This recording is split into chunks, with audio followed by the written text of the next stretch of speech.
Naam, wana ukuu wa Mwafrika. Karibu tena katika chaneli yetu hii. Tunapongea mambo mengi mazuri kuhusiana na Afrika yetu. Ni Burkina Faso, Captain Ibrahim Traore na kazi anayoendelea kuifanya. Na hii ni magharibi mwa taifa la Burkina Faso. Amezishusha chini droni 3 ambazo droni hizi nadhani Marekani hawatakaa waamini, kwa sababu jue katika taifa ambalo mnalifanyia utafiti, taifa ambalo mnalispy, mkijua hawana teknolojia, hawana mifumo ya ulinzi, hawana namna ambavyo wanaweza waka intercept hizo drones zenu, ambazo maana hizi drones zilikuwa zinafanya tunaita ile kuchunguza taifa la Burkina Faso.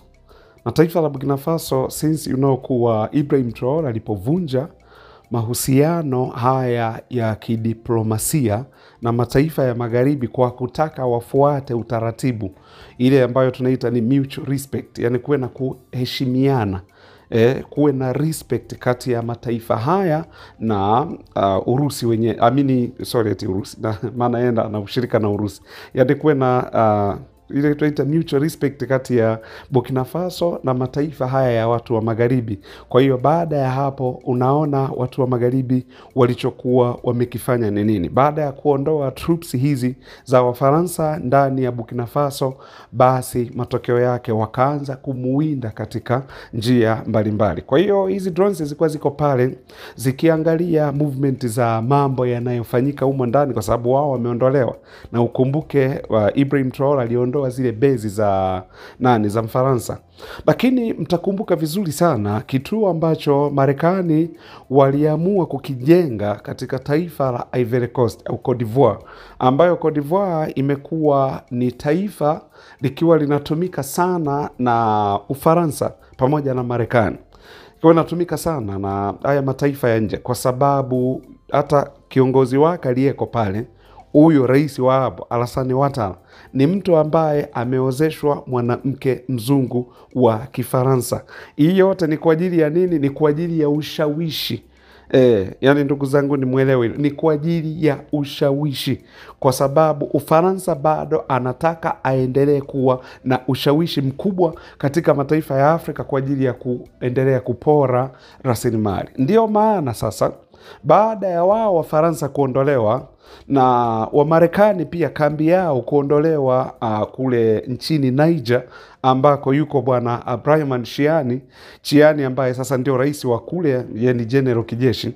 Baada ya kuondoa kambi ya Marekani pale, Wamarekani wakasema kuwa tunataka tujenge sasa bezi ya drones. Maana wamesema sio kujenga sasa hizi military base, yani kambi ya kijeshi ambayo itawekwa ndani humo kuna askari, na wao wakasema badala ya hivyo nataka tujenge vituo vya kurushia drones kwa ajili ya usalama, kuangalia usalama. Lakini ni usalama gani wanaoongelea? Hakuna usalama wote wanaongelea, isipokuwa ni mambo yale tu. Wameambiwa ondokeni, basi ndio maana na wao wameamua kuwa ngoja na sisi tufanye hili katika namna nyingine. Ndio maana. Kwa hiyo Ibrahim Traore hajawakopesha, hapana. Hizi drones zilikuwa yani wamesema kuwa wachunguzi wa mambo, zilikuwa mara nyingi sana zinapita katika hilo eneo kuanza kuangalia na correct data. Na hivyo matokeo yake basi yakawa ndio sasa zilipokuja taarifa, kwa sababu wananchi ndio walianza kutoa taarifa kuwa tunaona kuna drones huku zinaingia kila siku, zinakuja zinatoka, zinakuja zinatoka. Ndipo hapa sasa zikafanyiwa shambulizi ambalo tunaita ni shambulizi la kueleweka, shambulizi la maana na huyu Captain Ibrahim Traore. Jambo ambalo sasa tunasema Washington DC hawawezi wakaamini jambo hilo, au Paris Ufaransa hawaamini hili jambo limetokeaje au imekuwaje. Na hiyo yote tunaita sio tu kushambulia hizi drones, lakini ni ujumbe ambao unatumwa kwa upande wa Marekani, sio tu Marekani lakini pamoja pia na washirika wao, ambaye mshirika wao ni Ufaransa na mataifa mengine haya mataifa ya Ulaya. Kwa maana kwamba ni nini? Ibrahim Traore, ukumbuke mwanzo alichokuwa nakiongea. Alisema kuwa walikuwa hawaruhusiwi wakati wako chini ya Mfaransa. Wakati Mfaransa ndio ana control kila kitu pale. Walikuwa hawaruhusiwi hata kidogo, wakisema hata wanunue silaha kutoka maeneo mengine. Maeneo mengine kama yapi? Labda maeneo kama au nchi zingine kama vile wanunue silaha kutokea Irani labda, kwa sababu Irani yuko pale na utaalamu mzuri sana wa drones hizi pamoja na makombora. Ingawa makombora Irani waga hauzi sana, lakini drones na mambo kadha wa kadha. Lakini pia wakisema pia vile vile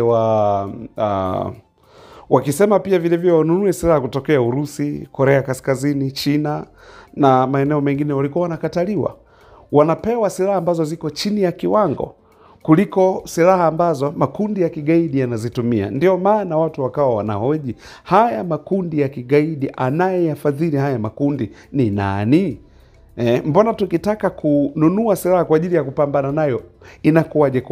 Lakini mwisho wa siku ndivyo. Kwa hiyo ndio maana unaona Burkina Faso bado ikawa kwenye mashambulizi ya hapa na pale ya vikundi vya kigaidi. Akawa unajiuliza, hao wametoa wapi data hizi kuwa jeshi liko mahali fulani?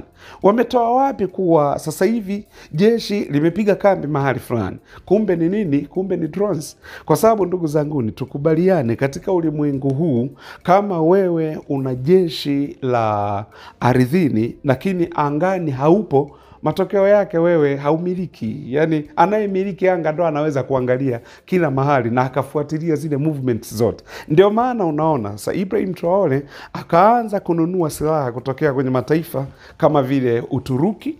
Mnakumbuka zile drones ambazo alizinunua, na unaambiwa drones alizozinunua kutoka Uturuki, drones moja ina uwezo wa kuweza kuangalia eneo mzingo wa kilomita 10,000 na kuweza kushambulia. Ndio maana unaona baada ya hapo akaanza sasa kuua haya makundi ambayo yanaisumbua sana Burkina Faso. Sio Burkina Faso tu, lakini huo ukanda mzima wa Sahel. Akaanza kuua hao watu kwa sababu ya amepata drones za maana na drones zenye uwezo mkubwa wa kuweza kushambulia moja kwa moja katika maeneo ambayo angetamani kuweza kushambulia, hususan kwa maeneo ambayo kuna yale makundi sasa ambayo ni makundi ya kigaidi. Kwa hiyo hilo liko namna hiyo. Sasa je, watu wa magharibi watasema nini baada ya kuwa drones zao, tena drones 3 zimeweza kupigwa kwa wakati mmoja? Swali linalokuja hapa ni watu wa magharibi wataongea nini?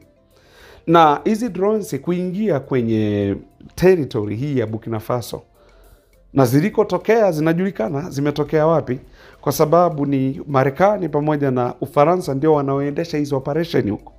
Na kama nilivyokuambia kuwa baada ya kambi za Marekani kufungwa ndani ya Niger, Marekani akaamua kujenga vituo vya drones kwenye taifa la Ivory Coast.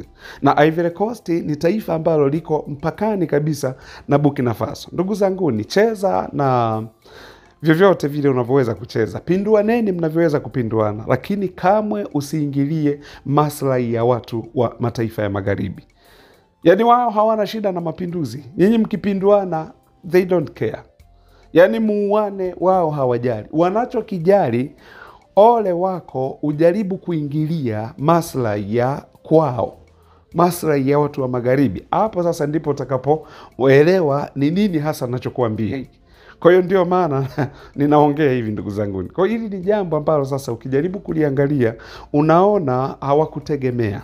Yani wao unajua wana drones za kisasa na wanajua kabisa Burkina Faso haina mifumo ya ulinzi.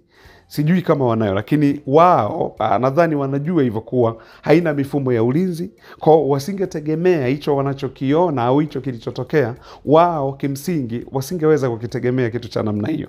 Kwa hiyo lakini kimetokea.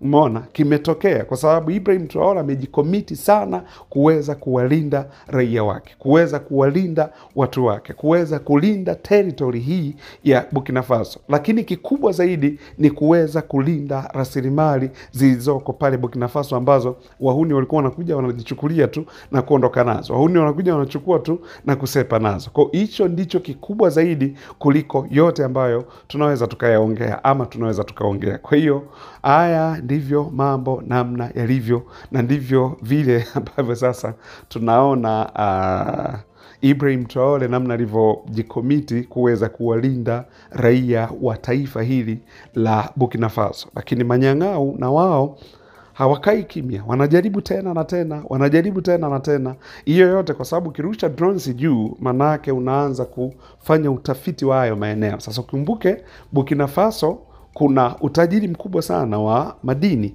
utajiri mkubwa sana wa dhahabu na migodi mbalimbali. Kwa hiyo lazima wanaweza wakarusha hizo drones kuweza kuangalia, je, tufanye nini? Ni wapi ambapo yani kuna kambi ya kijeshi wapi? Na kwa hiyo mambo yanakuwa yamekaa kwa namna hiyo. Asanteni sana wana Ukuu wa Mwafrika. Ninawashukuru.